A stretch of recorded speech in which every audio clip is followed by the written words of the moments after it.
Welcome to the EY Trophy Final between Nottingham Trent University and UCL. It's been a long time coming, a 2-year hiatus due to COVID, and it's brilliant to be back at the Big BUCS Wednesday. We thank you so much for joining us on the live stream. We hope that you will stay with us as we have an incredible championship final coming up later this evening.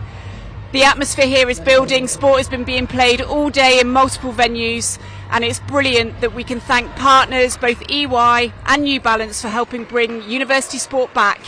And stay tuned for an exciting evening of netball.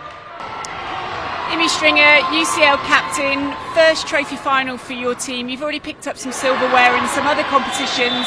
Talk to us about the form that your team arrived here today. I think we're really excited to be playing. We know Nottingham Trent are going to be a really great team. They've got some really strong players playing for franchise and other clubs as well. But we've had a really strong campaign through the competition. We've beaten some really tough teams on the way, so we're hoping if we can play our best netball today, we can kind of compete for that win. So we'll see what happens. So we're excited to be here. And you had, like you say, you had some close encounters in your quarter-final and semi-final in particular. You Yes. overcame those teams to get here, but what have been the learnings? I guess, what have you focused on since those matches before today? I think a lot of it's having belief, firstly, that we can win. I think historically UCL, we haven't really made many of these big competitions, but this year and last year we had quite a strong squad, but obviously last year with COVID we couldn't really perform or play as many matches. So I think firstly believing that we can win, and kind of then with that being patient with the ball and working until we can get it in to get those goals, rather than kind of panicking and thinking that we can't get it to the end. So that's what we've kind of been trying to focus on. And if I was Nottingham Trent's university coach and I was watching this team, what would you say are the greatest strengths of your team? Our team, accurate shooting, kind of short, sharp attack play, especially in attacking end, hopefully, and just I think determination to the end of the whistle. Like we're really keen to just keep going, to keep fighting. So very hard hassle for the whole 60 minutes. And university sport is so special. The atmosphere today on Big BUCS Wednesday after the hiatus of the last 2 years. How special is university sport and playing student netball compared to any other? What makes it so special? Oh, it's great. I think it's a bit like when you're young and you start playing at school, because it's kind of like girls you see in and out at uni, and then they're kind of like your family and your best friends, and then you can also play together, and then when you get those wins and results like this, like coming through to the final, it just feels much more fun and much more special to kind of be travelling here today with them and playing. I think it's a bit of a different atmosphere, but yeah, just really good fun. And a little bit of a troublesome journey up the motorway. Do you think that's going to impact at all on how well you guys will start this match? Hopefully not. We're here now. We've got all the stuff we need. We'll have a good team talk before we go into our warm-up, and then hopefully strong warm-up will set us up for the game.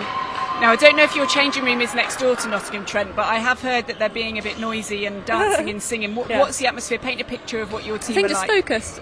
Just arrived. Can't hear any noise, so just getting ourselves sorted, get our kit ready to get going, I guess. Wish you all the best, Imi, and your team in this trophy final. Good luck. Thanks. Louise Hopkin, Nottingham Trent University head coach. Big BUCS Wednesday, it's finally come around for you. Just fill us in, because 2 years ago you just missed out on an opportunity to play in this. Just talk to us about that, and also your form coming into this final. Yeah, so 2 years ago we made the trophy final, and unfortunately that same week COVID happened and we were all put in lockdown. So the girls are crazy excited. We've got quite a handful still here that were here 2 years ago, so it's kind of like redemption day today for those. Form coming in, we're currently sat at the top of the Midlands 1A, undefeated throughout the season, and we've actually come through some tough competition to get through to this final. So we've beat Strathclyde and Newcastle, who are both through to the Prem playoffs with us. So we haven't had an easy run, so hopefully today will be good. Excellent form, and so good that you've pushed yourself into another opportunity to play in front of a crowd on Big BUCS Wednesday. So other than the result itself, what would success look like for you and your team today? I think just a really positive, enjoyable performance. The girls are really excited, but they're really keen to put out something that we're proud of going into those Prem playoffs. So hopefully getting all 12 on the court. Well, actually we've only got 10 today, but that's available to play. But yeah, getting everyone on court and just being able to push through all our principles and be really proud of what we can get put out there. And speaking of your squad, you're not short of talent in your team. If there were a couple of players that you'd want people to look out for, who would those players be today? Definitely Hannah Williams, who is a Loughborough Lightning Super League player. She's been with us, this is her 4th year now, so she's one of the girls that stayed on to do a Masters. And captain today alongside Zoe Matthewman, who is a Welsh international, and also Jess Haynes is also in the squad, that's a Super League player. And recently announced into the Loughborough Lightning Super League team was Kelsey Taylor, who is also with us today. So not short of depth in talent. And is there any particular style that we can look out for? What's most exciting about your team? I think for that makes me a little bit nervous is that we play pretty fast on transition in terms of attack. So the girls like to bomb down court, be really creative in the shooting circle, and mix up what we put out there rather than the same centre pass attack structure. So hopefully we can put that out there today amongst the nerves and just be a little bit creative with what we can offer. And from your perspective, you've been in this role for 5 years. You've been hungry for some success with the team. How much does it mean for you? Is this your biggest achievement in your coaching journey too? Yeah, I'd say so. I think for me the biggest achievement is just being able to work with such amazing talent, but also the off-court stuff in terms of developing these athletes through their university lives. It's really difficult being a dual athlete, and just being able to support that and make sure that they can obviously get through their studies alongside playing at such a high level, for me is a real achievement, and just seeing those girls move into Super League. So in terms of coaching these days, it's amazing, but it's more about the athletes for me. Now, I've been in a few BUCS changing rooms before finals. You mentioned before we came on air that it's pretty rowdy in the change room. Now, my question is, are you singing and dancing with them? Not quite yet. I like to stay calm. I probably won't be on the bench. I'm not one of those coaches that can be calm and quiet. I've tried a lot, but I'm sure I'll get involved in there before we come out. I take after you then, definitely, Louise. Wishing you all the best in what is that long-awaited trophy final. Good luck. Thank you so much. Thank you.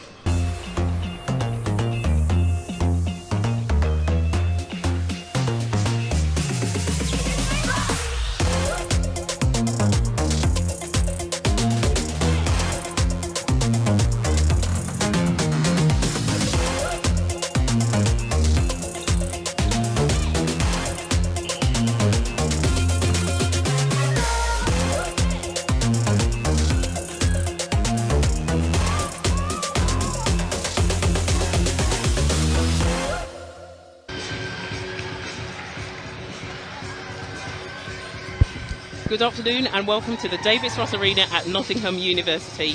My name's Emma Aboise, former England netball captain, and I'm joined with the delightful Jess Thirlby, current England netball head coach. And we are here for the EY Trophy Final of the netball between UCL and Nottingham Trent University. Here's Jess with the teams. So, lining up for the UCL team at goal shooter, we have Lauren Godden. At goal attack, Sina Reid.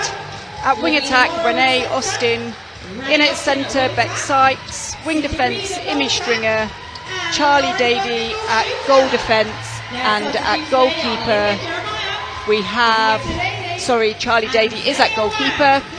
And then for the Nottingham Trent University, we have Nikki Green at goal shooter. Zoe Matthewman runs out at goal attack and is the captain of that Trent team. Hannah Williams at wing attack, some of you may know her. And Kelsey Taylor in its centre, and finishing the lineup, Erin Peters at wing defence, Corey McGlynn at goal defence, and Jess Haynes at goalkeeper.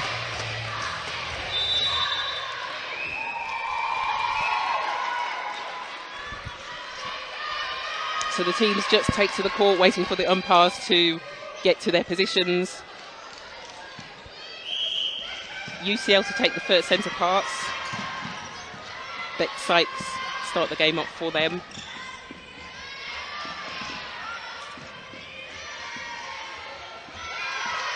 And Beck Sykes hits the circle edge to give a beautiful feed to Lauren Gooden, who misses and doesn't manage to retain the rebound. So the first turnover opportunity was actually Nottingham Trent that took that first centre pass. We're just getting used to the purple and the pink in the opening minutes of this match. Good hustle there by Kelsey Taylor. recently named in the Loughborough Lightning squad in the VNSL, pulled into that team in recent weeks. This will be a great steal for UCL if they can score off of what was Nottingham Trent's first, but Jess Haynes thinks otherwise. Oh, nervous few minutes, I think, Emma. It is. I think once they get their first few goals, they'll all be settled. But I think it is a big deal to play in the BUCS final. For some players, this is the first final they've ever played in. So it is. There are lots of nerves, and Jess, you'll know from playing internationals how stressful it is. Tell us a little bit about how you felt at these games. Well, I played with you, that's why it was stressful. But I think, look, finals netball is such an important experience. And I think that's what's fantastic about BUCS, is it provides student netballers, the best in the country, the chance to experience it. There we go again, a big turnover. So Nottingham Trent will look to even the scores if they can take this turnover through. And as you say, for some, yes, there are some names here that we're familiar with in terms of the Vitality Netball Super League, but for others this is the pinnacle of their career so far. It is, and a great shot there from Millie Green. Lovely second phase, Hannah Williams finding great space. Oh, and the interchange in rotation there between Green and Matthewman was excellent. It is, and this Nottingham Trent side is littered. A great interception there by Hannah Williams. This Nottingham Trent side is littered with Super League potential talent, so I imagine lots of players that you're on your radar, Jess, is that? Yeah, there are definitely a lot of Roses Academy and future Roses, aspiring Roses out on the court, not just in this match, but we have a fantastic championship final coming up. But Nottingham Trent here setting their standards early on, finding great space from their feeders, such strength in their mid-court. UCL really need to try and take this possession through just to remain. They'll be desperate to be competitive. Lovely lead into space. Renee Austin there finding some great positions near to and attacking the goal.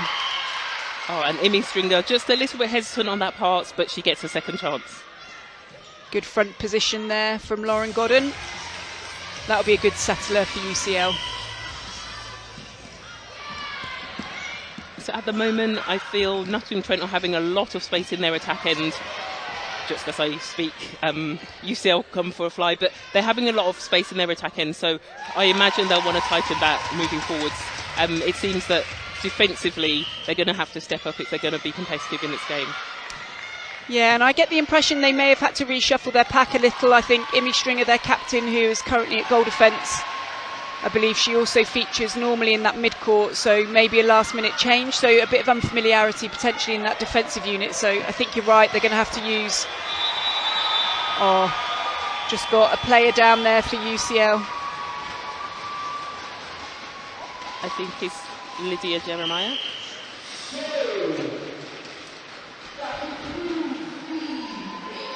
Just time has paused here, just whilst we make sure that the player is looked after. An early pause in this opening quarter with 10:53 on the clock left to play. Such a shame to see anyone leave the court. It is, but hopefully when you sprain your ankle, typically it's a great shock initially, and then sometimes you manage to have it taped up, and with time it wears off. So hopefully Lydia will have that some attention from the physio, and hopefully will be able to re-enter the game. But she does look in incredible pain at the moment.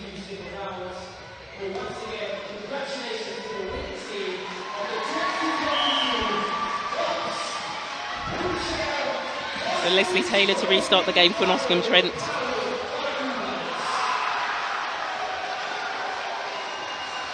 Oh, incredible long shooting from Millie Green.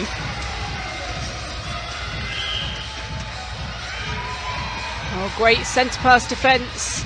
Looked close to footwork, such was the pressure from Kelsey. Oh, but brilliant drive there from Imi Stringer. Oh, and a 3-second call there from the umpire. Personally, a little bit fast in my opinion, but I'm not a qualified umpire, so I'll keep quiet. Excellent there from Charlie Daly, the UCL goalkeeper. She's been looking to go on the hunt, and I think to get themselves back into this game, It will do her no harm. Look at the power. You can see her closing speed.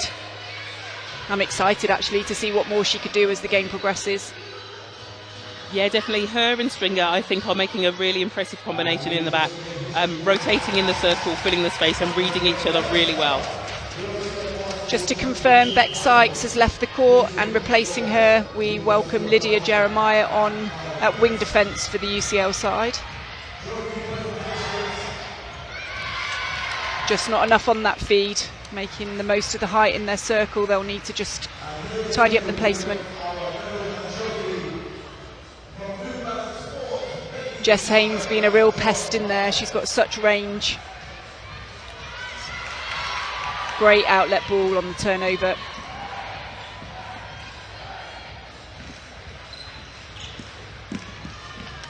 And down the other end you can see the difference just in terms of that attention to the placement of the pass. They've got multiple options to the ball, changing the angle smartly, making it very difficult for that UCL defence to know exactly where the ball's going. Good defence there from Matthewman. We always like attackers who defend well, but just some incredible pressure that this UCL side are under, trying to get the ball through their attack end. Yeah, that was another one close to 3 seconds. Imi Stringer, captain, leading by example there, just chasing down any loose ball. It was, and at the moment there's just no let up. An opportunity though for Sonia Reid, and she scores.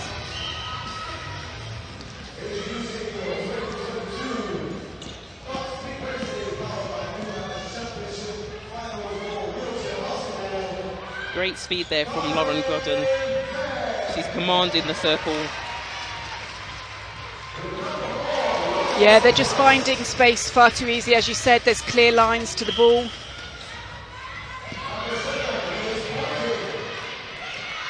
Better build-up play. Oh, and as I say that, Jess Haynes proving me wrong. Really well-timed turnover. So well-timed that I didn't know it was coming.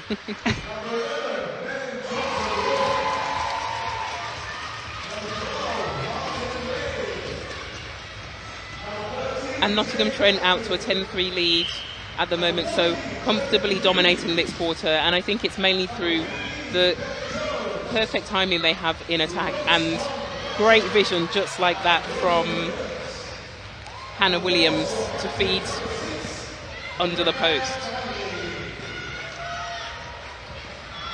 It's good long range vision there from Charlie Davey.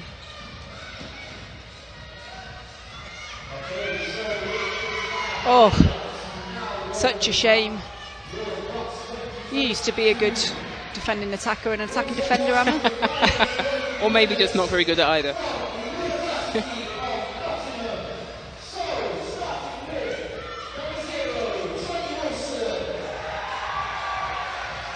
Stringer's ball slices through the defence, and Lauren Godden is there to put it away. Lavinia Morrow with the delivery in that centre position.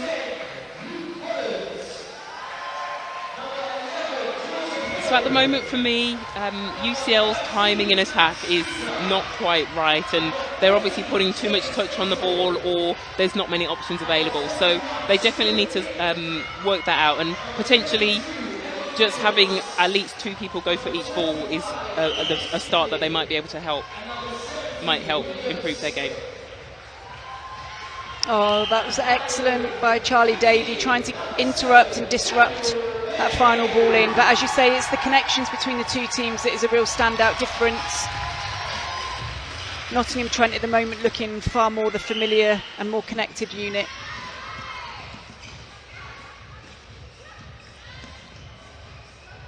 I think on paper, you know, many would maybe expect that to be the case with some of the experience that Nottingham Trent bring onto the court, but to give respect to UCL, they've had some tight matches on their run into this trophy final, getting past Oxford in the semi-final by 10, but a really tight quarter-final against Worcester, just beating them by 3. So I know they feel they've been tested and challenged. They definitely have, and I think they only lost 2 games to get to the final, but also they've had a lot of players hit by COVID, as many teams have, but also injury. So I think for them, they're really blessed to have made this final, and they know, and they want to put on their best performance here.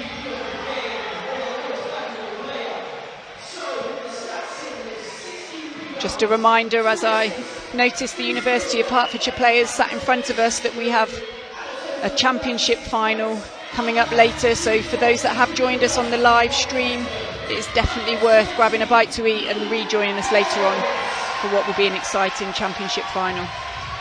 Am I allowed to do that? No bite to eat. Oh, I was going to nip off. You're in detention. I do love the atmosphere of BUCS Big Wednesdays. It's been a while for me, but it's such a special experience. I think the multi-sport environment, passing so many different venues on the way in today, and for so many of those sports to be live streamed is excellent by BUCS, and a great effort after that 2-year hiatus of, sadly, along with so many other sports, having to miss out. In fact, speaking to both coaches and captains before, a lot of these students stayed on and did masters. I wonder why. Yeah, because in fact the Nottingham Trent had qualified for this final 2 years ago and were unable to play it due to COVID. So I think there was a determination to make sure they featured again as soon as possible. Yeah, and I think that's a consideration that we don't necessarily make, that for some people they finish their university career and didn't get to have the opportunity to not even reach a final, but just to play BUCS netball, which is at a high standard. So I think really frustrating for a whole generation of students who left university at the end of last year.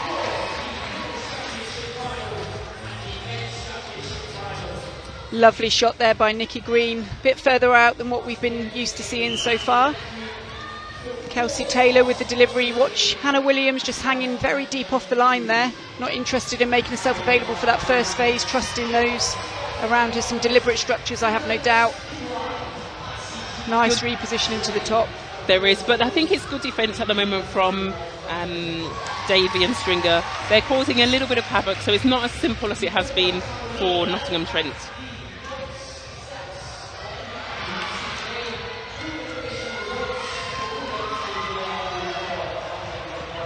Oh, lovely vision by Kelsey Taylor there. She did have that short front option, but that was well pressured by Amy Stringer, so she opted for the back shooter.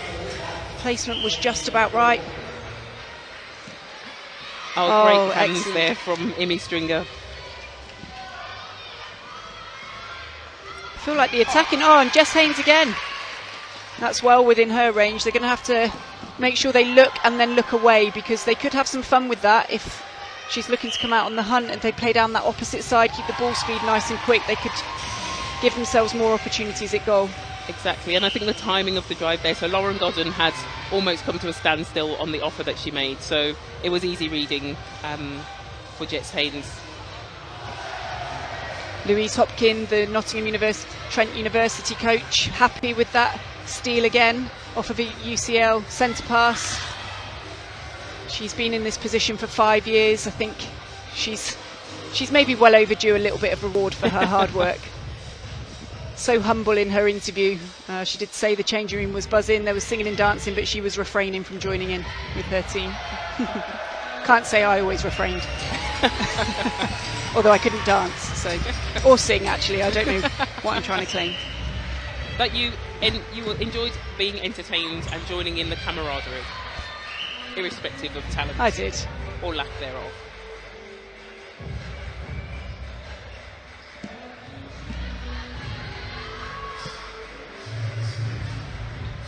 For those that can't see, I'm being given a dance lesson by Amma to the left of me. There's some really good music in the background. Oh, Nottingham Trent being forced just to use their options at the line, recycle the ball, but ball retention very smart until that space opens up. I think you're right. I think Stringer and Gady are certainly trying to at least delay them.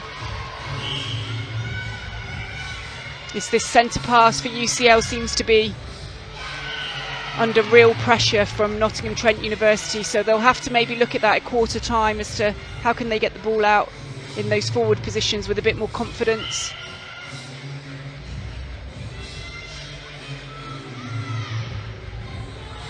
And the defence of Nottingham Trent doing an excellent job of covering the circle. not much space available to put the ball in.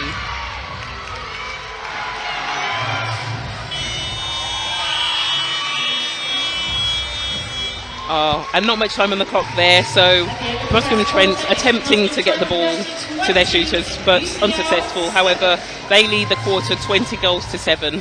So, your summary, Jess, so far?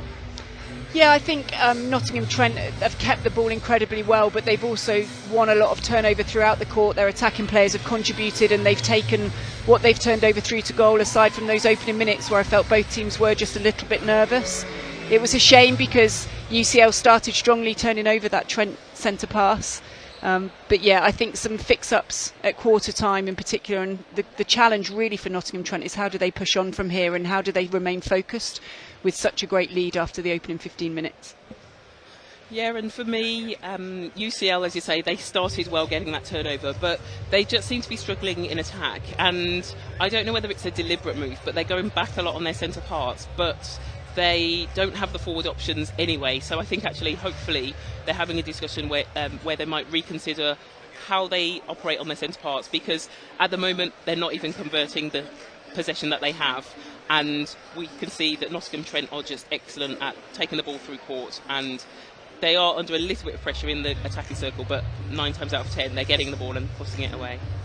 Yeah, agree. They just need a bit more structure and connection on their centre pass attack. Maybe they've not been quite as challenged on their first move against other teams, but they are playing a quality side here, so some connections, some different centre pass setups, and maybe just a few extra workloads off the ball and early preparation will help, as you say, to get the ball forward on those opening phases off their centre pass.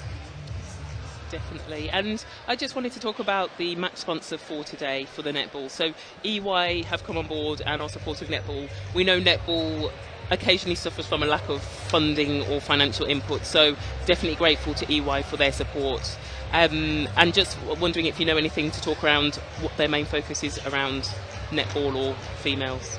Yeah, I think it's great, both EY and New Balance, big names that are helping to support the return of student sport at this level. A real focus from EY is around their management training, so I think it's great link to how to, invest in our students. These are dual career athletes, and I think we all appreciate how hard that can be at times. So excellent that the sponsors of this are so akin to supporting students but also student sport, so fantastic to have those on board today.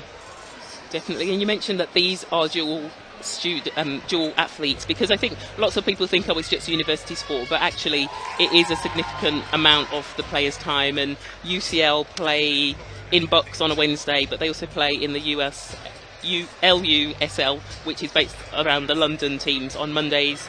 They train together on Thursdays and Saturdays, and then they do S&C on Tuesdays. So it is taking up a significant amount of their time, and then they have to balance that with their university studies also.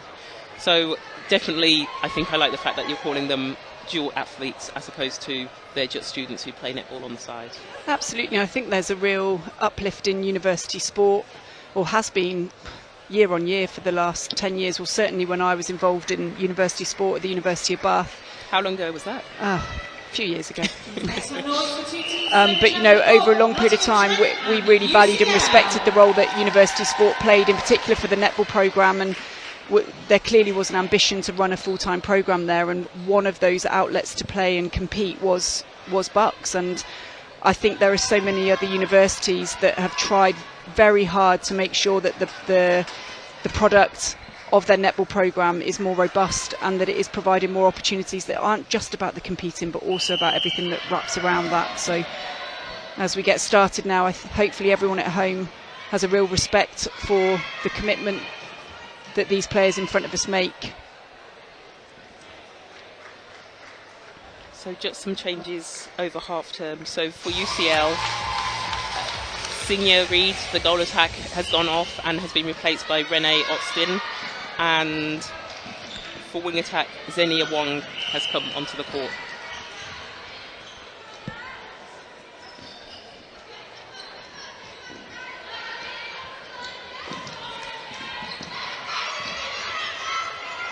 UCL with possession, looking to try and notch up their 8th goal, but it won't be on this occasion. We've now got Gady out at goal defence, been a switch up in the circle. Imi Stringer sat back at goalkeeper. Isn't fortunate to have lots of height in there, so it'll be an interesting matchup with Nikki Green.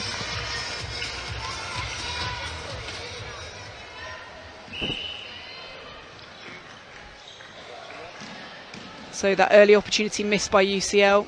Again, picking up on the point you made at quarter time, Amma, around the fact they need to fix up their centre pass possession to get some type of foothold back in the game before half time.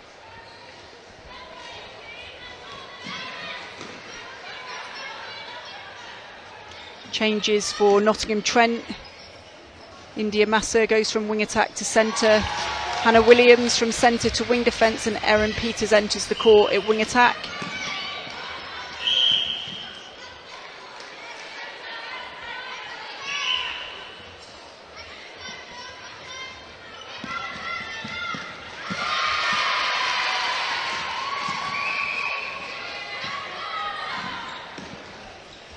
Oh, and just a misunderstanding there from Kelsey Taylor as she looked to deliver into the attacking third for Nottingham Trent.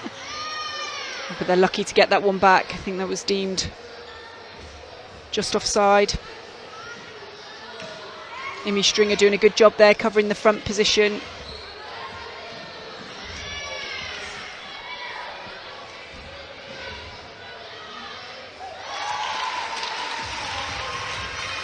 And Nottingham Trent continue where they left off in that opening quarter.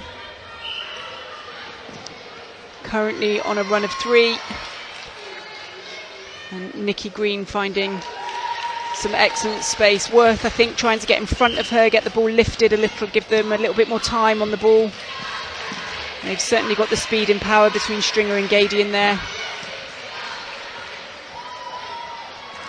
Again, it's this area where it feels as though UCL just need to most probably use the space a bit more effectively. We've got players moving back towards the ball, which is a risk when you're finding it hard to get through to the circle. Ironically, you most probably need to open space a little bit more, get some more depth and stretch that defensive unit of Trent and almost tempt Haynes to come out and then find the gaps. But quickly down the other end, another Trent goal.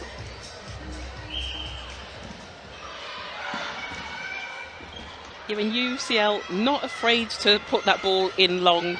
They're being really patient. Oh, great interception there from the centre, and a brilliant ball under the post to the goal shooter. So not afraid to use the ball and throw long balls when they feel the need, but they're being very tentative, not just with the ball but also with their movement. Yeah, I liked that confident feed then by Lavinia Morrow. Don't know if it was born out of frustration, but whatever it was much more clinical. And here are UCL again with another steal from Trent. Really, it would be a great confidence boost if they can take one of these turnovers through to a goal.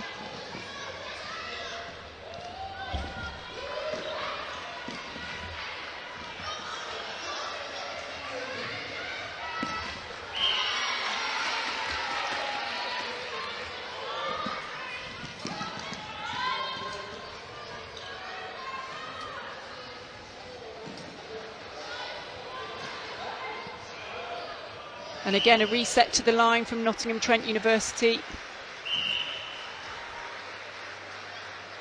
Imi Stringer, you can see that she's trying to get that inside position on those goal shooter exits, and there she gets.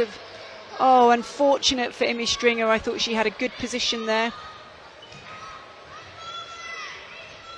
Obviously, I'm not in as good a position as the umpire, though. I acknowledge that. High up inside on is a completely different view. I think it's quite a good view, actually. I guess rugby coaches, they sit up in a box and sort of have a good overview of the field. What's your opinions about sitting high up or courtside? Oh, I really enjoy sitting high up. I like to be end on, so when I go to matches, don't always get that luxury unless you're in big arenas, but yeah, end on, I think from a coaching perspective really helps to see the balance through the court. Yeah, but Lynn Gunson, the oracle that she is, was a great believer in sitting end on, so you have good vision of the movement and the flows through the court. And there we go, talk of flow, UCL found some then, stringing together a few passes through that mid-court. Oh, just rolls around the ring. doesn't drop, unfortunately, but another chance here. Oh, and again, not able to sink that shot. Jess Hames punishing it with a good rebound. I fear not particularly a challenge for her, given her range and experience.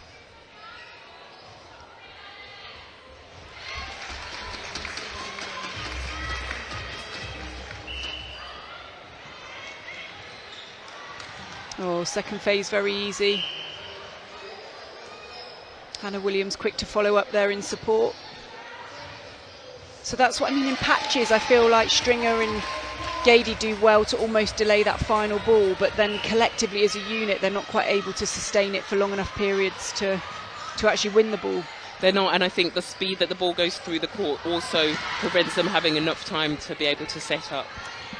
Nice little tussle there between Hannah Williams and Lavinia Morrow. And again, every ball is going to be challenged there, I feel. And I think it's getting the best out of the UCL centre.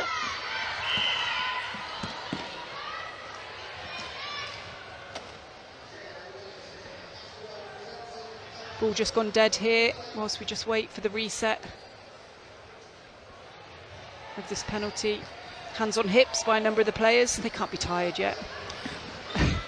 We'll use COVID as an excuse. I think COVID going round, a number of players have had COVID recently and lovely delivery, recovered in time, so may not be at the peak of their fitness just because they're battling with their lungs from illness.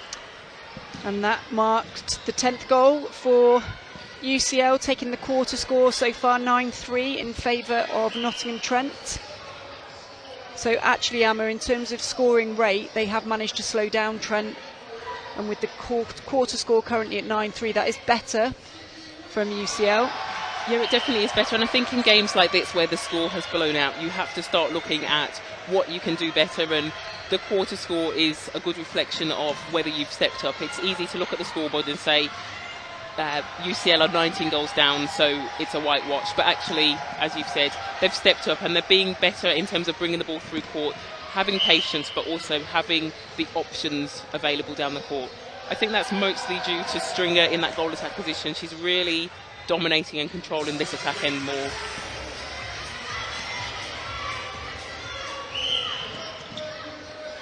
Oh, much better first to second phase. You'll have been proud of that one, Emma. We must have heard you at quarter time. 3 phases and into a shooting opportunity, and UCL have found some encouraging energy.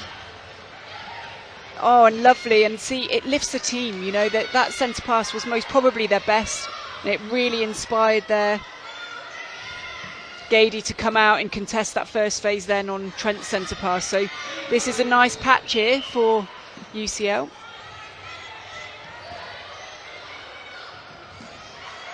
As you say, important that they don't really focus on the scoreboard. Jess Haines spoiling that for them. Important they don't focus on a scoreboard at this point. Now it's just around making those incremental gains in the areas where it's going to make the biggest difference. So definitely. And what kind of lead do you think is too big a lead to catch? Oh, interesting question. I mean, I think the important thing is normally to get a feel as to the momentum in the game as well, and where do those opportunities lie for a team to close a gap such as this. This is a challenge. It will certainly be a challenge for UCL, but I think they can make a dent in that deficit for sure. I think having slowed their scoring rate down, they can take confidence from that. That's certainly what I'd be saying, but also picking up on what's made the biggest difference. And I think it all comes down to their possession game, so getting more opportunities from their centre passes, as you mentioned. I think defensively they're still not maybe connecting quite as well as a back four, so I think we're seeing some good work between the circle pair, and they've obviously played both ways around now, but that centre wing defence position maybe not quite as tight or dictating enough to this Trent attack, so it gets through to the circle too quickly, and then that's a big ask. I think that was final feed. An exact display of what you're talking about. So there, the second phase from the centre parts, Erin Peters had an incredible drive to the circle edge, which was left undefended. I certainly wouldn't rule this UCL side out yet.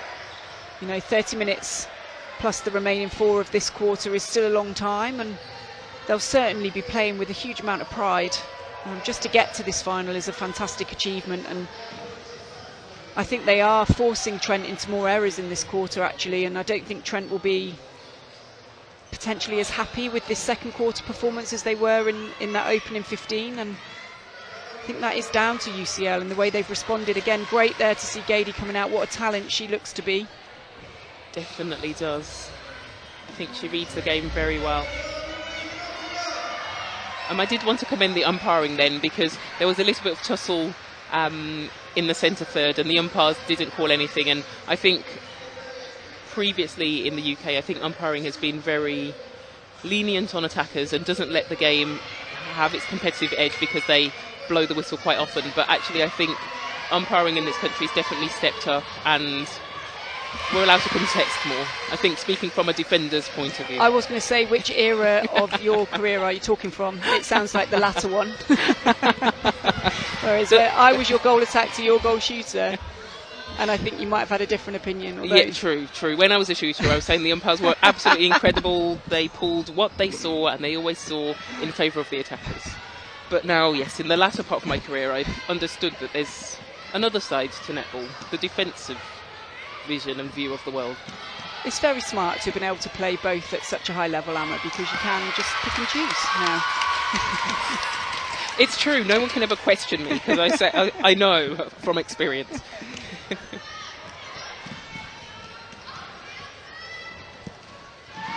Just a bit much on that ball there, but Erin Peters there to pick it up, and Davey doing a great job to insert the ball.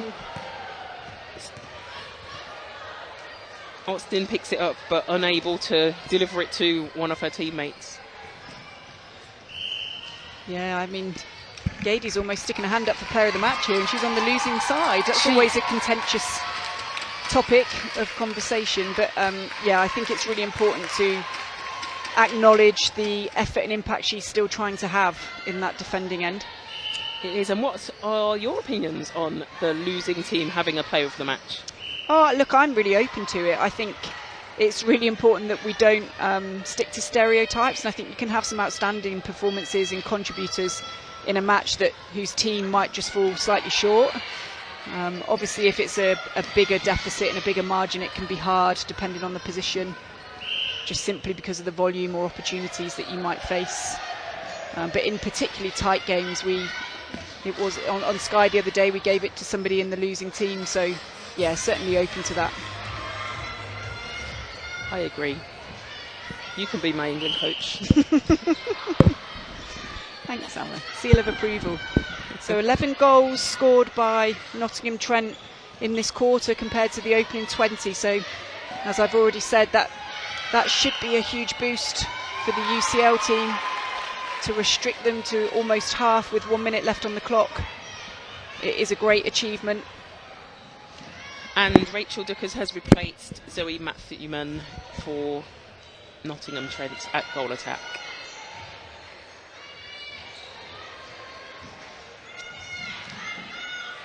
So interesting there on the back line. Stringer had it, but was hesitant to give it to Dady, even though she was right in front of her, looking for a longer option. So I do think that the UCL team have been training to look long, which obviously opens up the court a lot of time and gets over defenders, but at the moment not necessarily having those long options available. Yeah, and you just saw there the ball from that centre third deep into this attacking third. Jess Haynes was tempted, but then as I scanned the rest of that attacking third, they had no other option, and ultimately you want to interest Jess Haynes but get the ball down the opposite side, and at the moment they may be just missing that extra link in their attacking play. They are, and you can't mix shots under the posts because Corey McGlenn there to get the rebound. And that's the end of the quarter. Nottingham Trent leading 31, UCL 13. And a quarter score there of 11-6.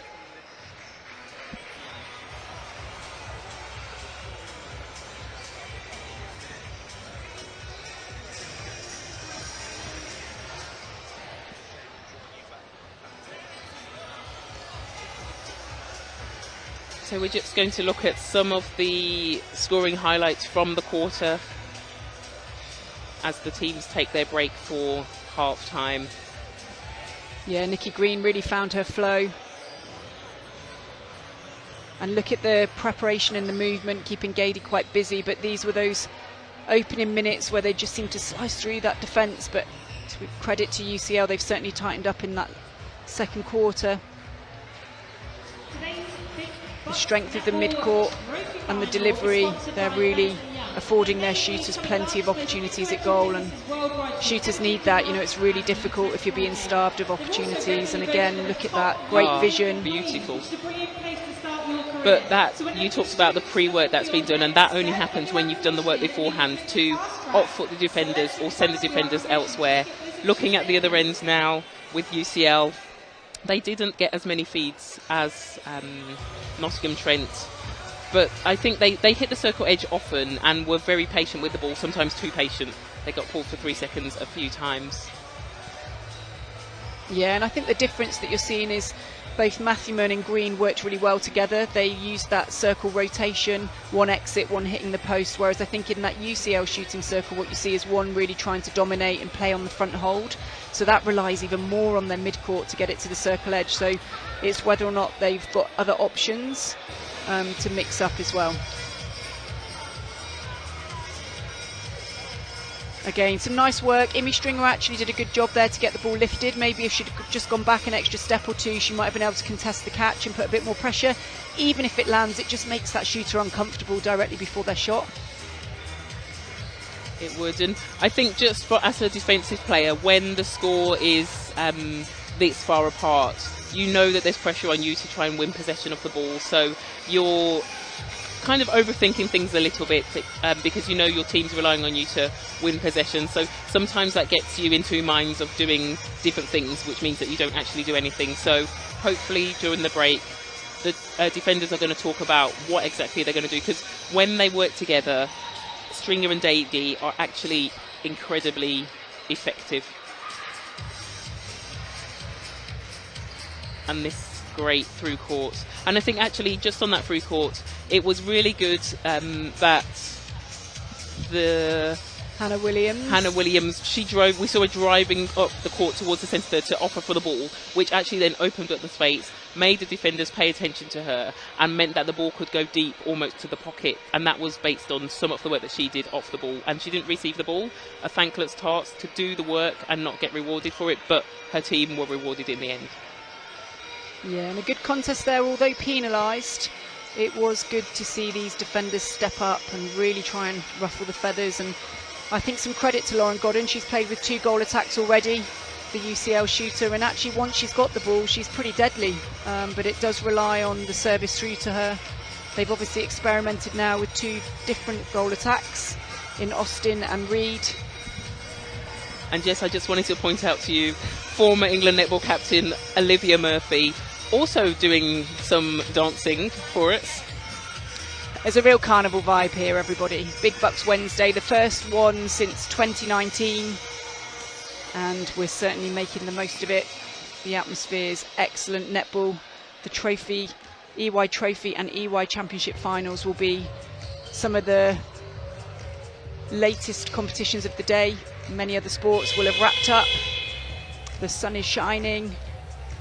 And it's actually a repeat in the championship final. It'll be the repeat of the 2019 final between the University of Birmingham and the University of Hertfordshire, of which Hertfordshire came out winners last time. So looking forward to that one later as well, Emma. Retribution, potentially. It's a good insight to your mindset. Yeah. It's always about payback. Revenge. Yeah, revenge is sweet, especially when it's winning.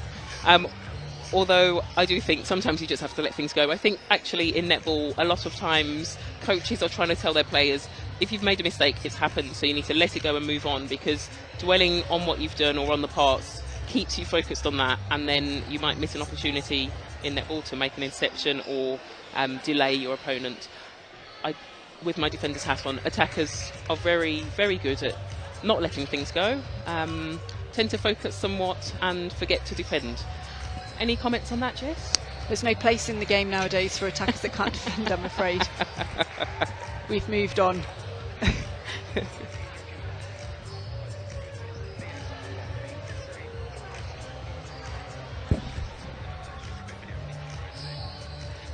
Join us for the third quarter in a few moments after this short video.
And welcome back to David Ross Arena in Nottingham, where UCL are taking on Nottingham Trent for the EY Trophy final. The current score is 31-13, and we're just checking for any changes for either of the teams. So I'll hand over to my co-commentator, Jess Thirlby, England Netball coach. Sorry, I was going to say England Netball captain, but maybe you could put yourself on as the coach. So UCL remain unchanged coming into this second half. McGlynn has gone off. She was the Trent goal defence, and Parker comes in at goal defence for Nottingham Trent. So just the one change across the court. Teams looking for some stability. Weren't afraid to make some early changes.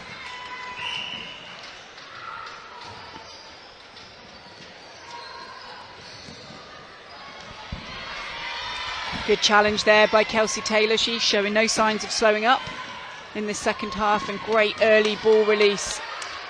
I think they really benefit from that flow. I think you can't underestimate how those through courts really set up those final few passages of play.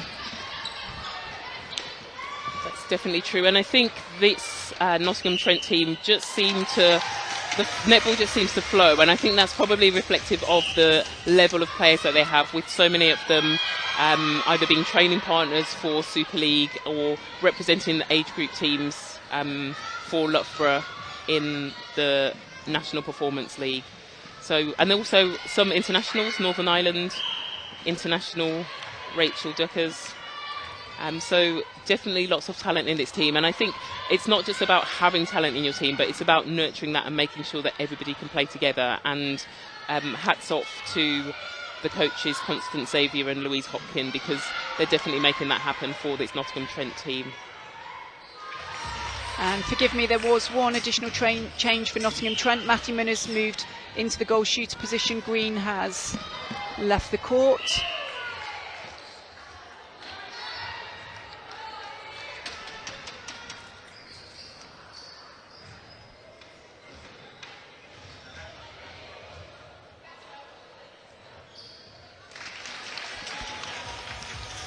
And Matthew Munn as lethal at goal shooter as she is at goal attack under the post. Good patience there from Austin.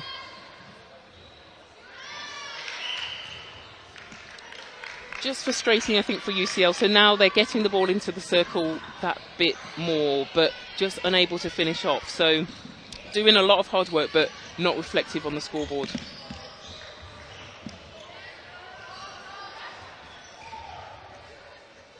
Oh, beautiful shot there.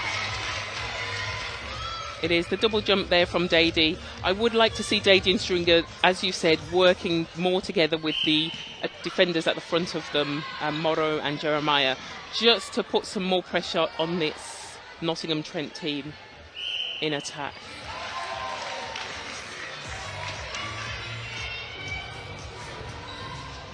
And what would you be saying to the UCL team at the moment, Jess? It's obviously a difficult position to be 37-14 down in a final. You've not necessarily played in a final before, and is all lost. What exactly would you? What coaching tips would you give?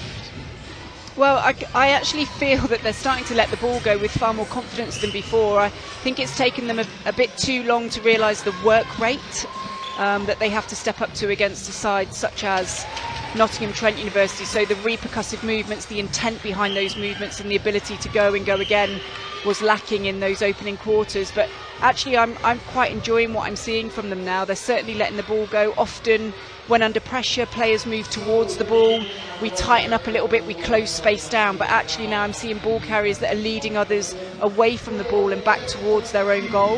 And although that sounds so simple, it's making such a big difference, because it's putting a little bit more hesitation now into that Trent defence, not knowing if the ball is, if everyone's running away from them or if some are coming at them. And as soon as you've got that, there will be opportunity to find the gaps. So I think they just need to play with a bit more confidence, be a bit more ballsy and be brave, and just trust themselves. You know, they'll have gone through so many shared experiences this year and overcome most of them, as you say, with their form coming into this final. So they certainly look a really gritty team, and maybe just a little bit shell-shocked in those opening minutes and taking a little bit too long to acclimatise to what's required of them today. But certainly pleased with what they're doing in this opening few minutes of the third quarter. Definitely, and Dady there with a tip, and Stringer, her buddy, there to pick it up, and they take it through court. I think the UCL wing attack, Xenia Wong, she looks like a different person already in this quarter. She's hitting circle edge with speed, she's delivering with more confidence to the shooters, and look at the difference it's making. You know, we said at half time that Lauren Godden is more than capable if you can get the ball to her. So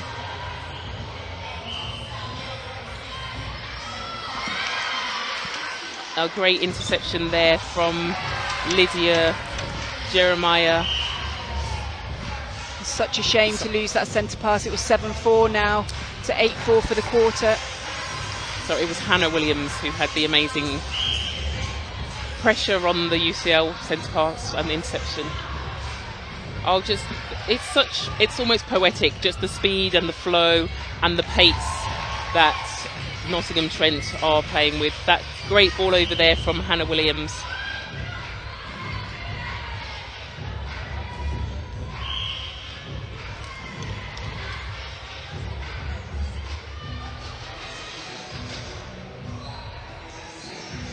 Oh, lovely confident play, great shooter to shooter ball. That's a great sign of confidence, because they were struggling to find their circle for long periods earlier, and now they've got the confidence in such short spaces to deliver to one another. I think that's a great insight as to mentally where this team are at.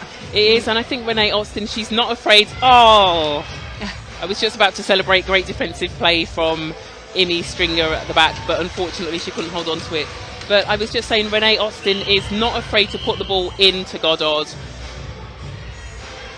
as she's moved from wing attack to goal attack. Just sometimes I have a little bit of concern because she's throwing the ball overhead to Goddard, but it's too high and her defender's behind her and is often getting a tip on it. Lavinia Morrow with another excellent feed from distance, long range.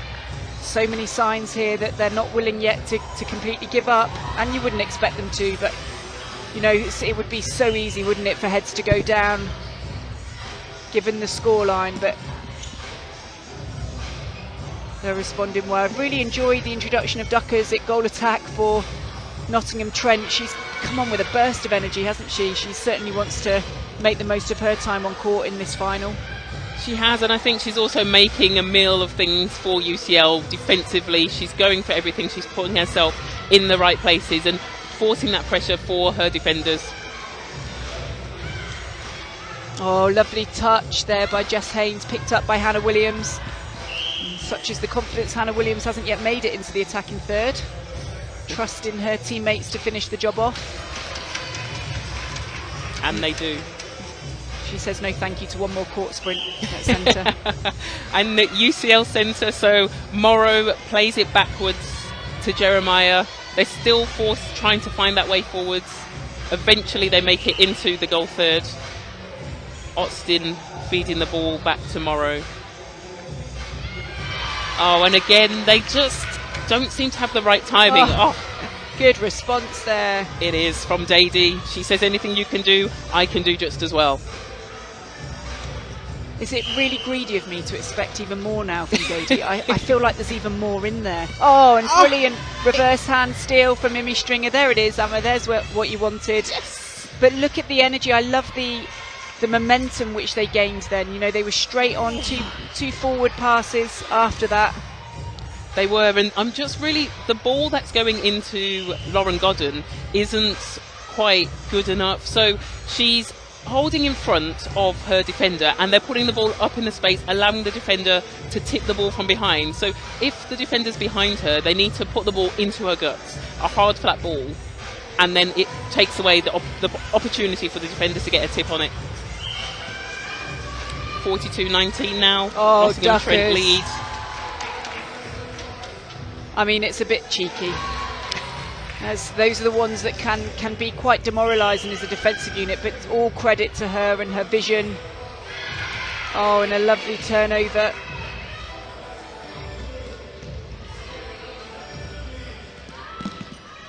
Corey Parker there coming out with a lovely steal. She's only just entered the game in that goal defence position, so a nice confidence boost for her. It is, but a rare miss for Nottingham Trent, picked up quickly by UCL and taken through the court. Again, unable to find options, but choosing to work the ball patiently using their back defenders. Time is against them though, a held ball called by the umpire, so Nottingham Trent will come at them again.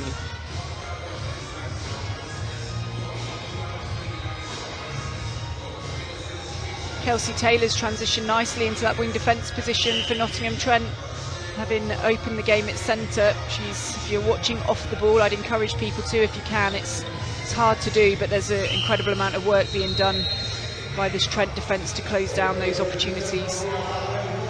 UCL Duckers with the ball. Different action to the two shooters we've seen for Trent,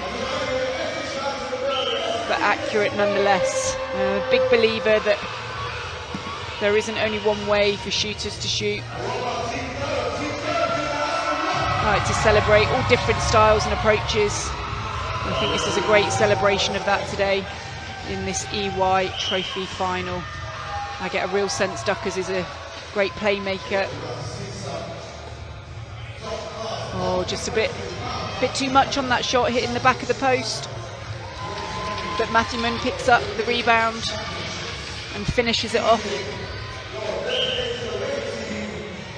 Oh, strong take there. Renee Austin has certainly injected some speed and power into this attacking end, combining quite nicely now with Godden, so that goal attack goal shooter link has grown.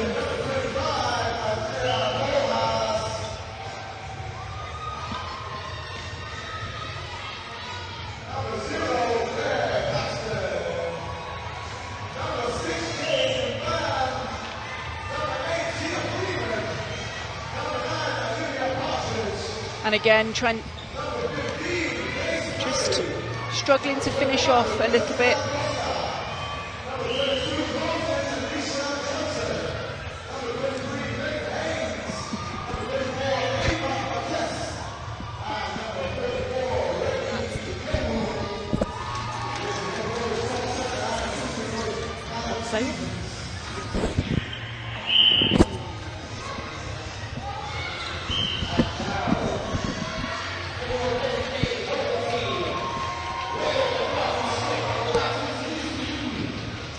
Nottingham Trent University, oh, nice give and go, good relationship there.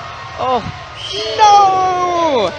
And the rules are that you have to wait for every player to be on the court, and it's the player who's taking the throw-in's responsibility to ensure that. And in that case, Nottingham Trent weren't all on the court, so they take the throw-in.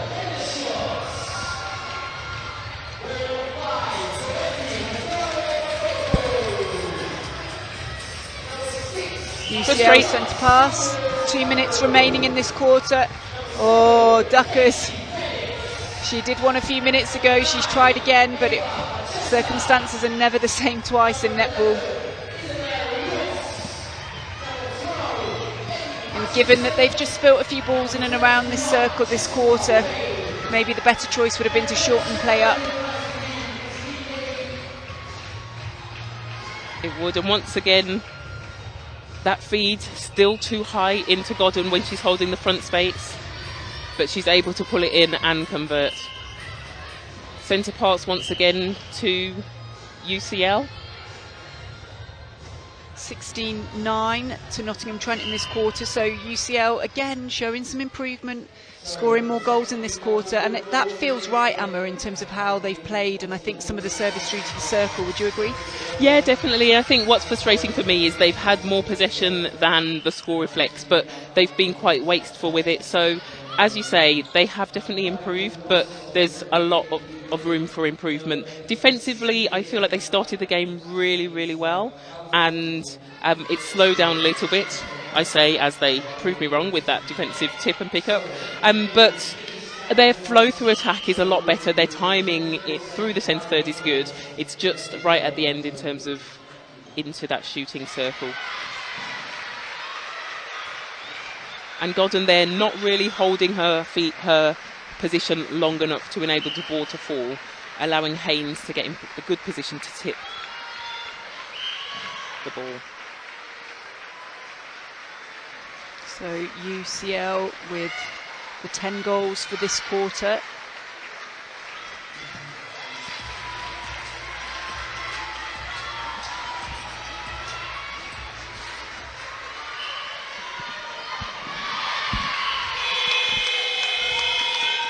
Oh, lots few seconds. Excellent. Kelsey Taylor again making a real nuisance of herself in that wing defence position. Brilliant. Long goal through. And a great way to end the quarter for Nottingham Trent, thanks to Kelsey Taylor's important turnover. It is. So Nottingham Trent leading 48 to UCL's 24. So definitely a step up there, I think, towards the end of that quarter from Nottingham Trent. They did lull somewhat, and I guess due to the pressure that you mentioned earlier that UCL placed on them, Jets. But what do you make of that quarter and going into the last quarter? Do you think Nottingham Trent have any more that they can give? Yeah, look, I think that UCL should be really proud of the way they just managed themselves in that quarter. As I said earlier on, I felt they were a different team in terms of confidence levels. That you could tell that by the way that they were distributing the ball. They had more attempts at goal, and as a result they've scored more. You know, it's not rocket science, we know this, but I think the big difference between the teams is the amount of turnover that I think Nottingham Trent are able to get, but more importantly they score more off of it. You know, I think actually Trent have been a bit more wasteful. They didn't quite finish the shots off as clinically as they had done earlier in the game, so I think they'll be a bit frustrated with that, and I'm sure if they're going to go on to lift this EY trophy, then they'll want to make sure they just tidy things up again and finish with some more pride. But you really can't fault, you know, they've pushed themselves into an incredible lead, 24 goals ahead going into the last 15, so of course they've done more good than bad. But yeah, I think it was nice to see the resilience, mental resilience of the UCL team to demand more from themselves in that third quarter. It definitely was. And Jess, do you think at this stage the Nottingham Trent coaches should make sure that they utilise their whole bench? Because obviously we've talked about the fact that it's not very often you get to play in a final, and some of these girls stayed on for an extra year to do a Masters, so this might be it for them. So as a coach, when you're 24 goals up, do you change things or do you leave it as it is? Yeah, well, when I spoke to Louise Hopkin, the coach, before the game, I asked her, other than the result itself, what would success look like, and actually one of the things she listed was to get, if she could afford to get all 12 out on court, then she was hoping to be able to do that. So I think, you know, if she stays true to that, then I think that'll be a lovely way for them to celebrate their journey through to this trophy final and what is looking likely to be a win for them. So yeah, it would be lovely, wouldn't it, for all of those student dual athletes to be able to take to the court and share in that moment too. It definitely would, and I think as a player sitting on the bench and being part of it, you definitely are still part of the team, but nothing else beats, I think, being on the on the court, even if it's for 1 minute, just to be able to say I played and I was 100% part of it. So hopefully, as you say, the coaches are able to get their full squad onto the court. And I think it's important just to note, some of you may be more familiar with Ella Bowen, who's got her back to us there, has featured for Loughborough Lightning in the VNSL over the last couple of weeks, done a fantastic job actually, entered the court in the Wasps game and earned her stripes as such over the last few games. Sadly, she suffered a concussion, so is currently following her return to play, so hasn't been able to take to the court with, I'm sure, her much loved Trent teammates, but I think we've all seen the boundless energy that she plays with, so I'm sure they're getting enough of that from the sideline. So we wish Ella Bowen the best of luck on her return to court and hope to see her back in the Vitality Super League soon.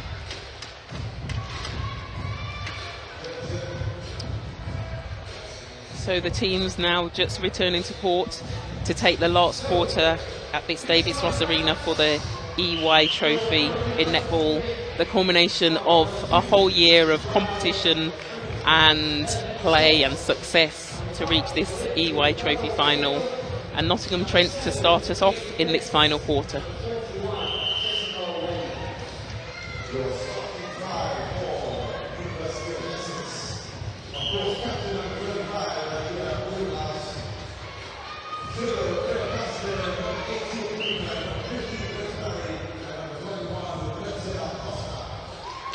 Some changes for Nottingham Trent. We're seeing Jess Haynes go for a little run around at goal defence, and Parker switches back to the goalkeeper position, and Peters enters the court. Kelsey Taylor having done a fine job today. I think she's had an excellent match, moves to the bench and can enjoy the final 15 minutes as she smiles over on the bench there.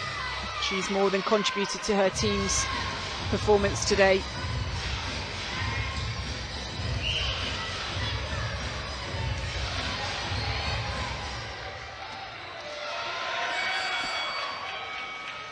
UCL remain unchanged for this final 15 minutes.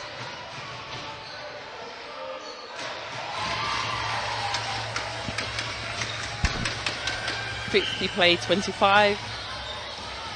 UCL centre pass.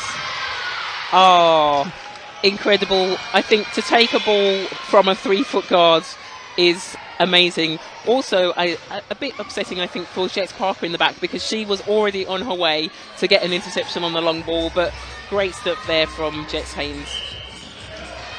I saw Jess Haynes in the corridor not long before the warm-up started, and she was the energy, but she was very nervous, she said, and I said, oh, good nerves, as she smiled brightly at the prospect of getting out on court today. She still looks full of energy. And for UCL, Charlie Dady and Imi Stringer have swapped positions. So Dady's back at goalkeeper and Stringer is back at goal defence, which is where they started the game. Yeah, I've been really impressed with those two. They've really tried to work things out as a pair. Imi Stringer there, you know, she's not far off winning some of those. She's got good running lines. She tracks her player very well. They complement each other really well, actually, from a physical attributes perspective. Gady, the more powerful of the two. Closing speed is great. Imi Stringer, the workhorse. Looks like the brains as her finger points from left to right, giving instructions to her team as captain.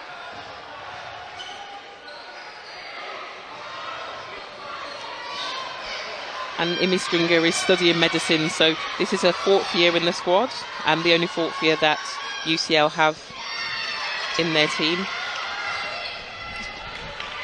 And studying medicine and being in 4th year, I imagine she'll be coming back next year, which I think is great for the UCL team. To potentially, they will lose a number of their players who came back to study masters for an extra year based on not having played with COVID, but at least Imi Stringer will be here next year to hopefully get them to another final. Gady again able to get the tip, but not the full turnover. Oh, and Ducker's the shortest in the circle coming out with the rebound. Which just shows you don't have to be tall in netball. I know lots of coaches look for tall players, but timing is everything. So if you are a shorter player, it's just about reading play and using your strengths wisely, as was demonstrated there by Ducker. And it just feels all these loose balls falling to the hands of the pink team, Nottingham Trent.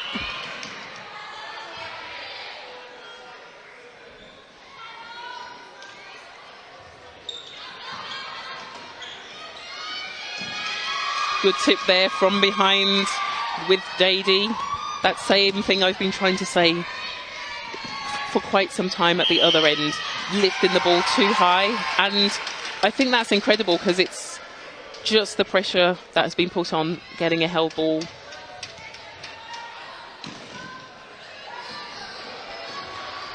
And Hannah Williams has quietly gone about her work. If you haven't noticed, her tracking and contesting on defence has definitely helped build this Nottingham Trent lead.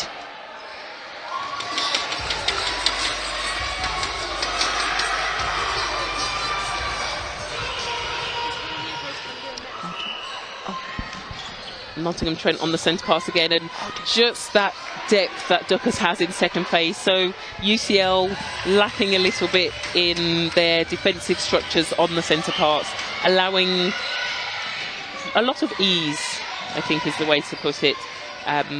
Ease for Nottingham Trent to get the ball into their attacking end. Not quite so easy at the other end for UCL.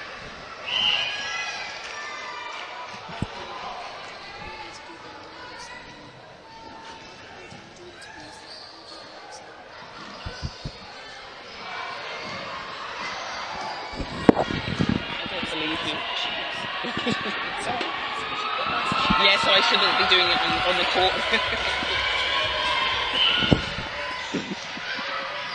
Oh, beautiful, beautiful vision there. Finding Matthewman under the post.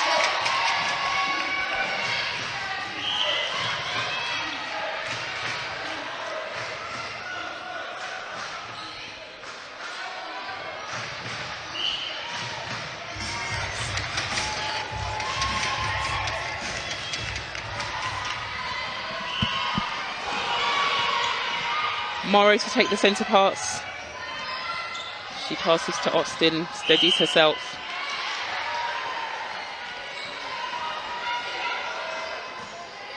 And they lose possession again. So just, I think, lots of frustration creeping into UCL's game. Not really getting much opportunity at the post because of lots of unforced errors, be it breaking or footwork. And they know that this Nottingham Trent team punished them at the other end. Yeah, and quick scoring. I think Trent have managed to find some of that score rate that they opened the game with, so they've taken a 10-2 lead in this final quarter. Normal business resuming for them, which is what they would want to do to end the game. Amma, I'm sure they would want to just get another lift. Duckers just not able to finish that one. They wouldn't. And how do you keep yourself motivated if you're the winning team and you're winning by over 25 goals in this situation? What sort of things will they be telling themselves? I think it's really important to remember other players have entered the court at different times, so I'm a big believer that you're there not only to contribute yourself but to make those next to you look brilliant. And I think you kind of owe it to your teammates that enter the court that haven't been afforded maybe the whole match to really make them shine. So I think they will want to finish not with people questioning, you know, that their performance trajectory went down, but that it actually got better.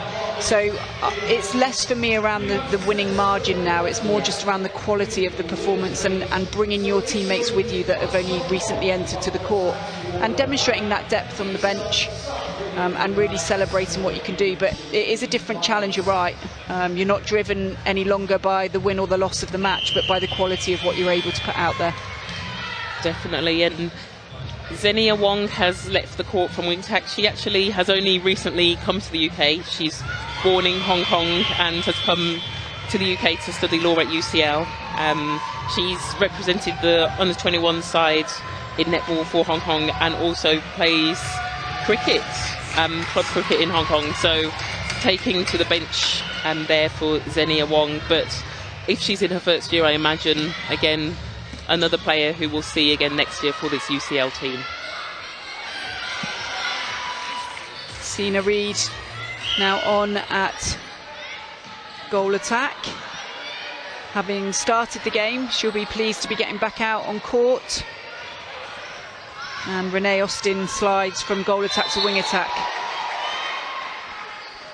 I get asked a lot about goal attack to wing attack and wing attack to goal attack. I'm not sure why, Amma. I was just going to say, I wonder why. But it's a real skill, actually. I mean, I'm saying that because I tried to do it. But well, because you did it. And you did it internationally. So I think a lot of us, you put yourself down, but actually you did it at the international level. So it's not the most simple thing. But what do you think makes it difficult to transition from that goal attack to wing attack, other than not being allowed to run into the circle?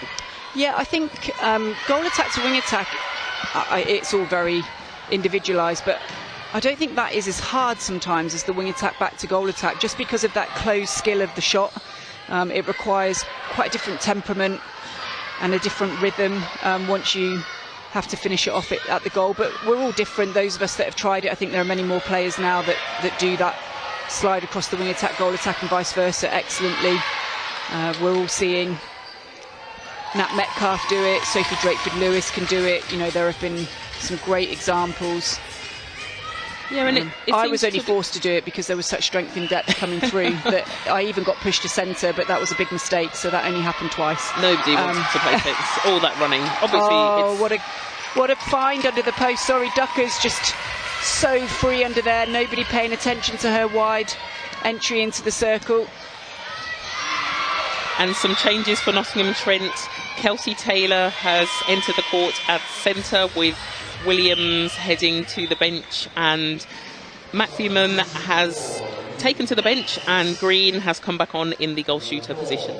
And I think you were absolutely spot on, Amma, in terms of anticipating what the coach might want to do in terms of changes and affording people either some further opportunity where they've had it earlier in the game or some different combinations. It's the turn of Hannah Williams and Matthewman to take to the bench and maybe watch the remainder of their team look on with real pride as to what their team were able to put out. Hannah Williams, club captain of the whole of netball at Nottingham Trent.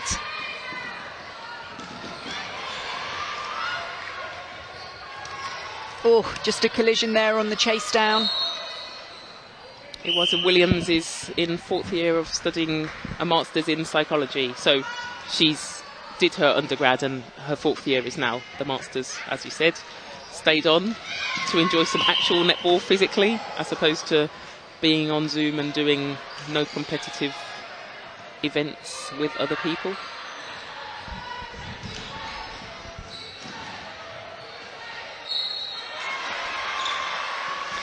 Nottingham Trent really turning it on here in the final 15 minutes.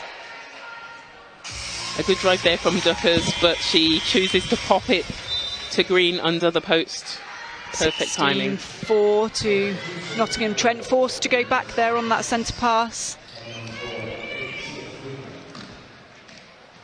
Oh, great timing. Oh, beautiful timing there from Taylor, coming in to hit the top of the circle and find Duckers having parts that ball to driving along the base. So just great timing and flow from these players. And you did say have a look at Duckers, and there she is. She's impacted significantly since she came onto this game. And there's just no let up, is there? Every one of these Trent players, if you couldn't see the score, you would kind of feel like their life depended on it. The coach, Louise Hopkin, must be so pleased with the way in which they've gone about their business today. There is absolutely no complacency in this last 15 minutes. They look as determined as they were at the start of the game. They did. And UCL once again 3/4 foot guard interception, almost impossible to do, and yet I think that is the second one that has been notched up on Jess Haynes' tally this game. So really good defensively from Nottingham Trent. UCL, though, they haven't held their heads down and they are still trying really hard. I wouldn't say that they are not being competitive. I think everything they try is just being shut down by this Nottingham Trent team just because they seem to play so well together.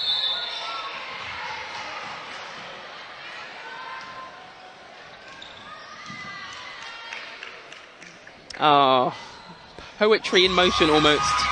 And Green there didn't even have to look a no-look pass to Duckers under the post. She knew where she was heading and she just let it go.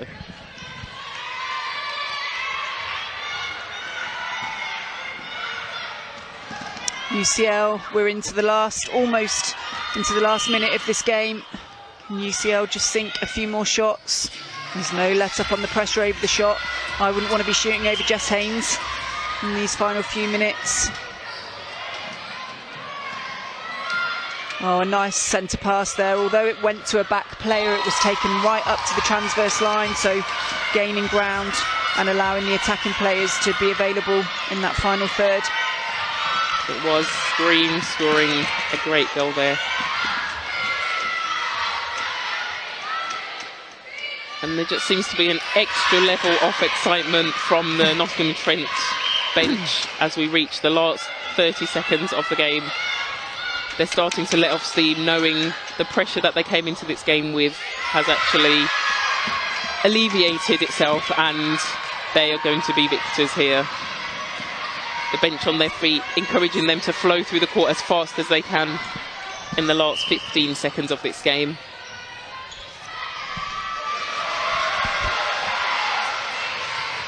And Taylor, great feed-in to Duckers, who's done the work. And they get that extra goal that their bench have been talking about. And so the buzzer goes and the game concludes. Nottingham Trent 69 and UCL 29. Nottingham Trent University. And they huddle, and it's been a number of years that they have been unable to take to the court, so for the Nottingham Trent team this is gold. So they take home the EY trophy today after successfully winning that match 69 goals to 29 against UCL.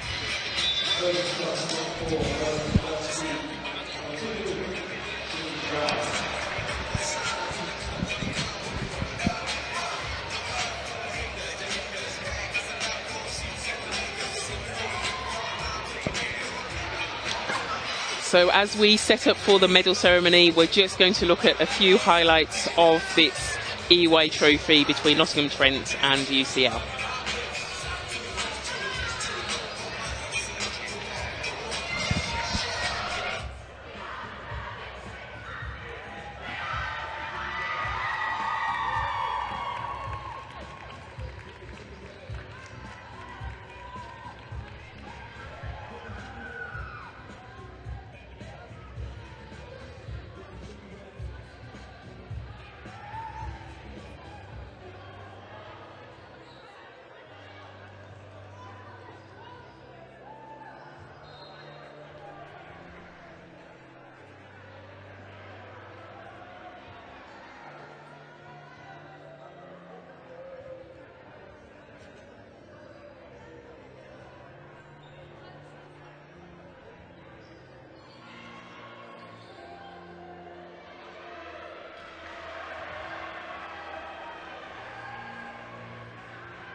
Congratulations to both teams on what a great final awards. This afternoon are being presented by Katie Moore and Peter Clegg from Ernst & Young and Jeff Selby, the England Roses head coach. The first awards we're going to present this evening are to our match officials. So I'd like to invite them all up to receive their medals.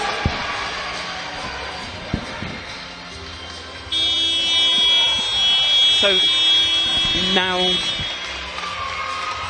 to the medal presentation. So firstly to the 3 umpires who officiated the game today, being presented by a member of senior executive from EY and England Netball head coach Jet Thirlby. Always grateful to the umpires. The game can't go on without them. We love to hate them, or we hate to love them, but they've done a good job today, so thank you to the umpires today. And now to player of the match, and it goes to Jess Haynes, goalkeeper, goal defence from Nottingham Trent. So Jess had an incredible game, and definitely credit to her winning player of the match award. So Jess is a sports science student at Nottingham Trent University. She's a sports scholar and she plays for Loughborough Lightning and also represents the Lightning under-21s in the NPL, and her hometown is London. And now UCL to receive their runners-up medals in this EY trophy. Credit to them for making it to this EY trophy final. It's been a long slog for them, with a few players out with COVID and injuries. I think the semi-final, they only had 7 players who managed to play the whole game because a number of players were out with COVID and injury. So very grateful, I think they are, to those 7 players to help them get through to this final. They beat a strong Cardiff side that day. After that match, they went to play the University of Worcester and they beat them 45-42, so a very close game there. And then they played Oxford in the semi-final, winning by 10 goals, 53-43. And today they obviously came to play Nottingham Trent. It wasn't their day, but they put 29 goals on the board and they are the runners-up in the EY trophy. Congratulations to UCL. And finally, I'm sure you're ready to make some noise for the BUCS and EY Netball Trophy gold medalist, Nottingham Trent. And so to the winners of the EY trophy, BUCS University EY Trophy champions, supported by New Balance, Nottingham Trent. And there's a group of fans here in the crowd who've come to support their teammates. We're in Nottingham, so it's been very easy. They're playing in front of their home crowd, lots of support here for them. And they weren't able to play last year, but this year they're here, they're playing in this final, and they've managed to win this EY trophy. Congratulations then to club captain Hannah Williams, its team captain Zoe Matthewman, goal shooter, goal attack in her masters in law, Nikki Green, goal attack, goal shooter, doing her masters in business, Rachel Duckers, goal attack, wing attack, BSc Sports Science in her 2nd year, so she'll probably be back. Kelsey Taylor, centre, wing defence, wing attack, Sports Science in year 3. India Massa, we saw her at wing attack, centre. She's in her 2nd year of fine art. Erin Peters, wing defence centre, 3rd year sports science. Corey McGlynn, sports science, 1st year. She'll be back again, I imagine. Ella Bowen, who Jets mentioned, played for Loughborough Lightning, unable to play this year because in its final because of a concussion. Jessica Haynes, we saw her player of the match, goal defence, goalkeeper, sports science. Eve Parker, goalkeeper, goal defence, also sports science. And Millie Van Nierup, a centre, wing defence, sports science. and the champions. Here they are, Nottingham Trent, EY Netball Trophy, the victors, celebrating.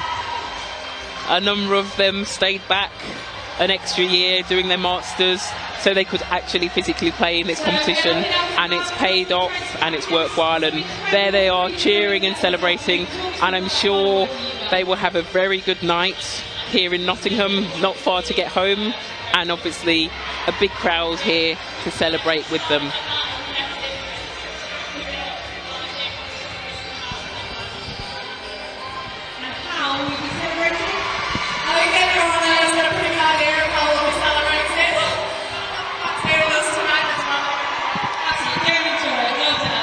So incredible scenes as the celebration is on the court, and the fans have run onto the court. No crowd control now. They're just really excited that their team have won this EY trophy. So stick with us as we watch these scenes, because Jess Thirlby will join us courtside with a few interviews.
Louise Hopkin, I can now say winning head coach after 5 years in the job, alongside you, a bit taller, I'm not going to lie, A little bit. Jess Haynes, player of the match. Just a few words on your team's performance this afternoon. Oh, I'm super proud of them today. I know they were full of nervous energy, so we needed to get that out, and I thought we absolutely came and brought it first quarter and almost sealed the game. And then after that it was about just enjoying it, being creative and just connecting and enjoying the day. I asked you before the game, other than the result on the scoreboard, what would success look like? You mentioned about rolling your bench onto court and allowing the whole team to celebrate what has been an incredible season. What were you most proud of in what your team achieved out there? I was really proud about how we kind of attacked each quarter.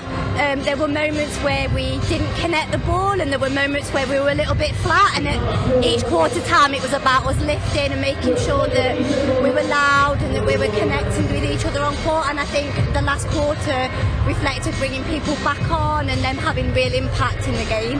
Yeah, a real luxury, and obviously earned by the team. Not only Jess alongside you, a few words about her performance today and contribution. Oh, Jess has been absolutely smashing it. She's been getting player of the match left, right and centre, both at under 21s for Lightning and also here. So I think she's probably topping about 10 player of the matches now this season. So yeah, just so her ability to win ball and to keep adjusting to the game is absolutely fantastic. And actually Jess just goes about a job really quietly. And yeah, like you say, it's a luxury to have players like this in the team. Jess, I bumped into you in the corridor before the match. You said you were nervous but with a big grin on your face, and I said good nerves. How did that game go for you? Obviously really successful. So many of your team could have got player of the match. Such was the dominance of your team's performance. I guess a few thoughts from how you feel you played, but equally a couple of words on your team. Yeah, do you know, it's always a team effort. Like, we've had an unreal season. You know, we haven't lost one match, and I think each game we've learned what we needed to improve on. You know, we've been winning quite big scores, but there's still stuff we wanted to improve on, and I think everyone just nailed it today. Of course, everyone was feeling quite nervous. Me especially, I always get nervous, but I think as soon as the whistle starts and you settle in, it just showed that we just pulled it out of the bag and grated them down. And still energy in the legs to come out of goal defence in the last quarter, so a thank you to your coach, no doubt, for the final 15 minutes. A few comments on Louise. She's been in this role for a long time. I know a couple of years ago the team were denied the opportunity to play in this final because of COVID. A few words about your coach and what she's done for the team. Yeah, honestly, there's so many words I could say about Louise. I've got so much to thank her for. Like, I came to Nottingham Trent, I had a break from not Super League, NPL and stuff like that, and she's helped me to get into now Super League and stuff like this, and to get like all the team here. Some of the girls will forever thank you, especially because they were denied the opportunity, so thank you so much, Louise, and I look forward to you coaching me even more. Oh, congratulations both Louise and Jess and the whole team on what's been not just an incredible match tonight but an incredible season, so well deserved. Enjoy the moment, and I hope you're going to dance and sing with them in the changing room now, Louise. She should come out clubbing. That's not going to happen. Thanks, Jess. I always have to say something awkward, don't I? It's going so well, and then I get...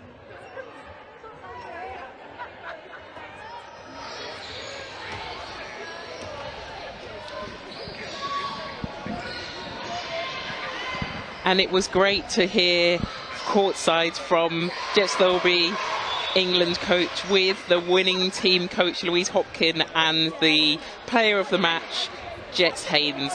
A great interview there, just showing how much fun and energy they've put into this. But you are with me here at the David Ross Arena in Nottingham, where Nottingham Trent University are the victors and the winners of the EY trophy for netball.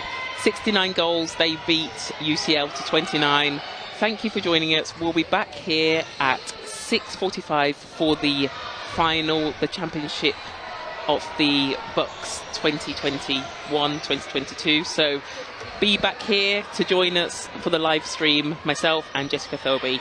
Thanks for joining us, and congratulations to Nottingham Trent University.